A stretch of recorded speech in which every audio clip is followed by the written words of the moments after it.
Mittwoch, Washington Zeit, 20 Uhr. Das ist die Stunde, in der der Waffenstillstand zwischen den USA und dem Iran endet. Nicht irgendein Waffenstillstand. Der einzige Puffer zwischen dem Nahen Osten und einem vollständigen Krieg, der die Energieversorgung Europas auf Jahre hinaus zerstören könnte. Vizepräsident J.D. Vance ist gerade nach Islamabad geflogen. 3 diplomatische Schwergewichte Ei im Gepäck: Steve Witkoff, Jared Kushner und die letzte Chance auf einen Deal. Aber Teheran sagt, wir kommen nicht. Gleichzeitig hat Trump geschrieben auf Truth Social, Montagnacht, die USA werden jedes einzelne Kraftwerk und jede einzelne Brücke am Iran zerstören, wenn kein Abkommen zustande kommt.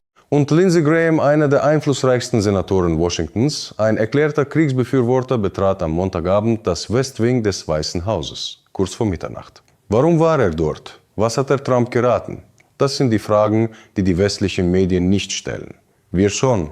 Was wir heute analysieren, existiert in dieser Form in keiner westlichen Berichterstattung.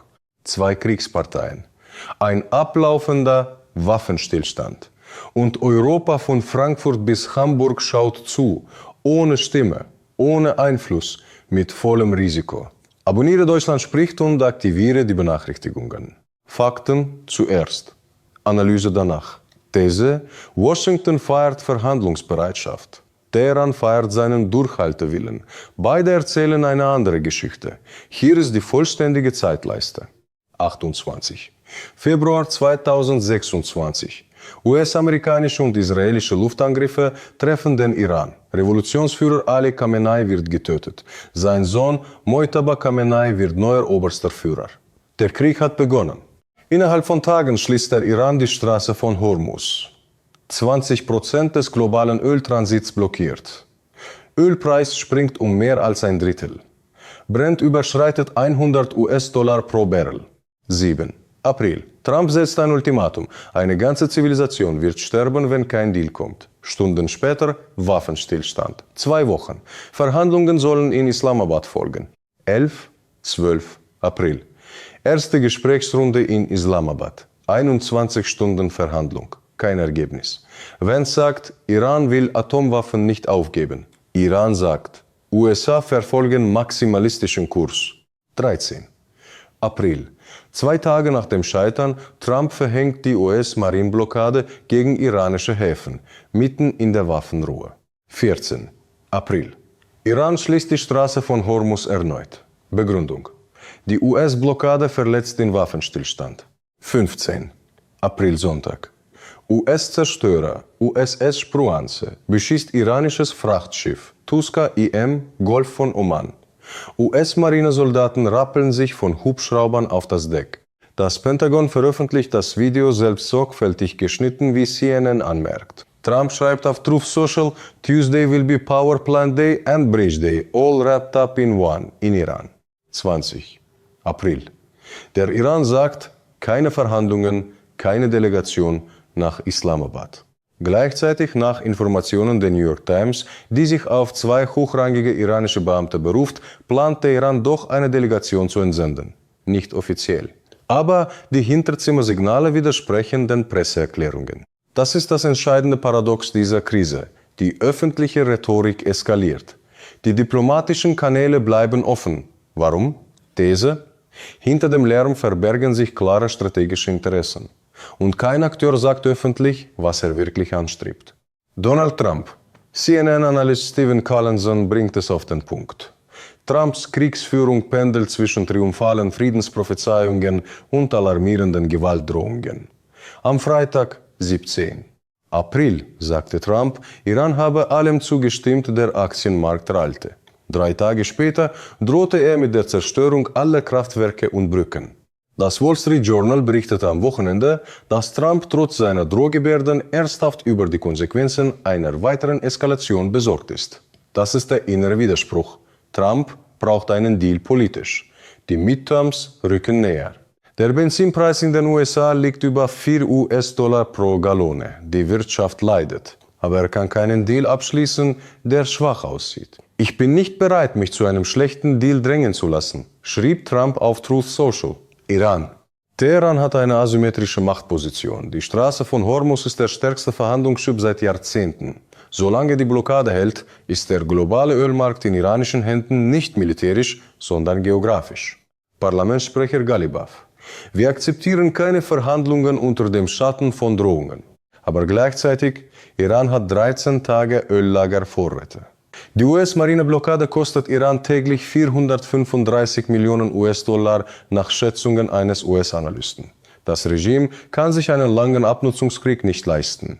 Irans eigentliches Ziel: einen gesichtswahrenden Ausweg. Kein Kapitulationsvertrag.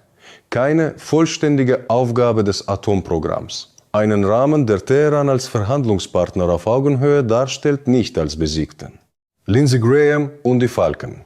Hier wird es interessant. Graham hat in den vergangenen Wochen Trumps Kurs öffentlich hinterfragt. Er nannte den Waffenstillstand vom 7. April beunruhigend und forderte, den Kongress in jeden Friedensvertrag einzubinden. Graham hat Netanyahu beraten, wie man Trump zur Genehmigung der Luftangriffe überzeuge, so berichtete das Wall Street Journal Anfang April. Am Montagabend betritt Graham das West Wing, zur Stunde, als Trump die Verhandlungslinie für die nächsten 48 Stunden festlegt. Die entscheidende Frage, die kein westlicher Sender stellt: Hat Graham Trump zu Härte oder zu Mäßigung geraten? These: Beide Seiten betreiben öffentlich maximale Eskalation und führen privat parallele Diplomatie. Das ist kein Widerspruch, das ist Strategie. Was Sie jetzt gleich erfahren werden, haben bisher nur wenige verstanden. Zum ersten Mal seit Kriegsbeginn am 28. Februar haben beide Seiten strukturelle Gründe, das Feuer zu beenden, ohne es öffentlich zugeben zu können. Iran. Das Regime braucht dringend eine Atempause. Seit Januar 2026 tobten die größten Proteste seit der Islamischen Revolution. Tausende wurden getötet. Der Krieg hat kurzfristig eine Solidarisierungsrallye ausgelöst. Aber der US-Marineblockade wird die Wirtschaft auf Monate hinaus lähmen. Das Regime kämpft an zwei Fronten, gegen Außen und gegen Innen. USA-Pakistan hat einen 4-5 Tage Waffenstillstandsvorschlag gemacht, der derzeit von beiden Seiten geprüft wird, das berichtete CBS News. Ein 4-5 Tage Fenster ist kein Friedensabkommen.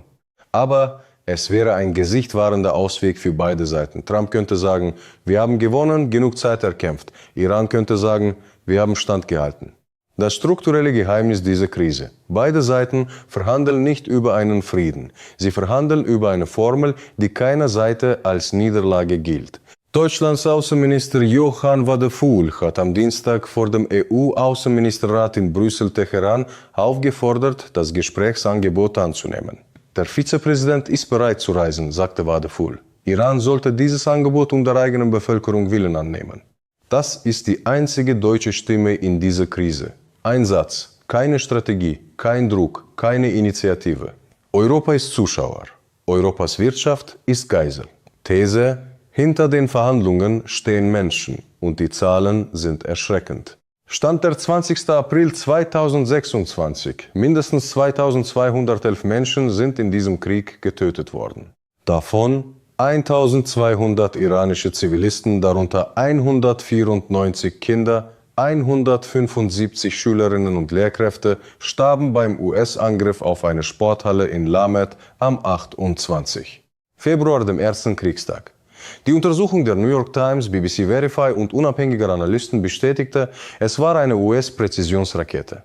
307 Gesundheitseinrichtungen am Iran sind bis zum 3. April beschädigt worden, so das iranische Rote Halbmondgesellschaft. 13 US-Soldaten sind gefallen.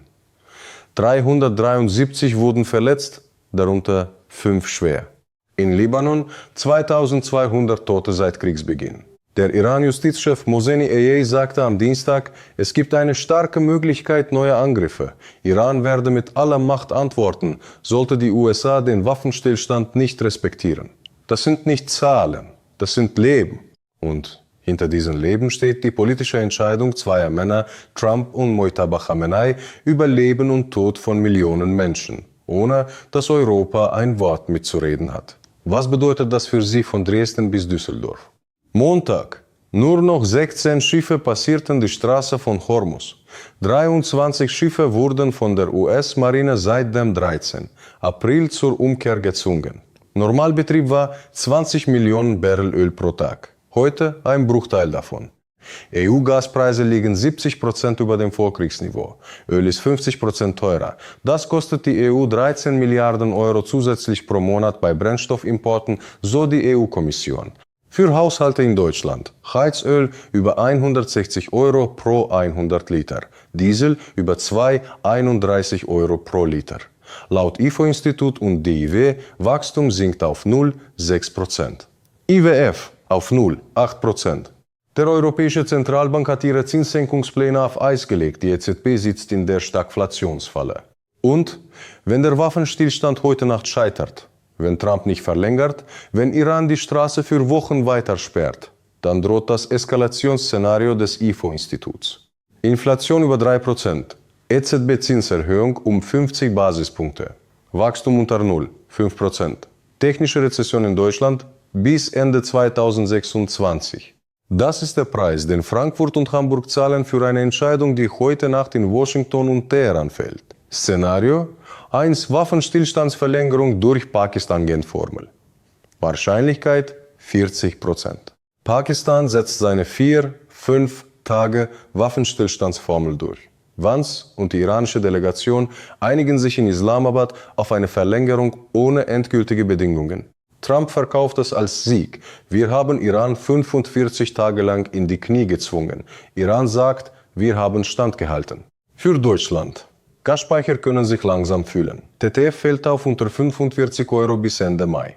Die unmittelbare Rezessionsgefahr sinkt, aber die strukturelle Energieunsicherheit bleibt. Voraussetzung: Iran schickt doch eine Delegation nach Islamabad. Trump akzeptiert einen gesichtswahrenden Kompromiss. Lindsey Graham beißt die Zähne zusammen. Szenario 2 Waffenstillstand endet, begrenzte Wiederaufnahme der Kämpfe, Wahrscheinlichkeit 40%, Trump verlängert nicht, begrenzte US-Angriffe auf iranische Infrastruktur. Iran antwortet mit Raketenangriffen auf Golfstaaten, sperrt Hormuz vollständig für Wochen. Für Deutschland. TTF steigt auf über 65 Euro. DAX verliert weitere 5-8%. Kerosinmangel an europäischen Flughäfen ab Juni möglich. Shell hat bereits gewarnt. Kurzarbeit in der deutschen Chemieindustrie. Inflation steigt über 3%. Szenario 3 vollständige Eskalation. Angriffe auf Kraftwerke und Brücken. Wahrscheinlichkeit 20%. Trump führt seine Truth Social Drohung aus. US-Angriff auf Irans zivile Energieinfrastruktur. 90 Millionen Iraner ohne Strom, Wasser, Wärme. Iran antwortet mit allem, was es hat: Raketen auf Ölanlagen in Saudi-Arabien, Katar, VAE. Für Deutschland. Ölpreis über 150 US-Dollar. Gasnotfallplan der EU tritt in Kraft. Mögliche Rationierung in manchen Mitgliedstaaten. Deutsche Industrie BASF, ThyssenKrupp, chemische Industrie steht vor erzwungenem Stillstand. Die Frage ist nicht ob, sondern wann Europa begreift, dass es in dieser Gleichung keine Stimme hat. Nur eine Rechnung. Zusammengefasst: Heute Nacht, Mittwoch, Washingtoner Zeit, entscheiden 2 Männer über den Fortgang dieses Krieges. Trump und Mojtaba Khamenei, der neue oberste Führer des Iran. 2211 Menschen sind bereits tot. Europas Energiepreise liegen 70% über dem Vorkriegsniveau. Deutschland zahlt monatlich Milliarden mehr, ohne ein Wort mitsprechen zu können. Pakistan sitzt am Verhandlungstisch. Deutschland schaut zu. Was ist Ihre Einschätzung? Wird der Waffenstillstand heute Nacht verlängert oder nicht? Schreiben Sie es in die Kommentare. Ich bin gespannt. Auf Ihrem Bildschirm sehen Sie jetzt 2 weitere Tiefenanalysen. Klicken Sie jetzt. Abonnieren Sie Deutschland spricht. Bleiben Sie wachsam. Fakten zuerst. Analyse danach. Das ist Deutschland spricht.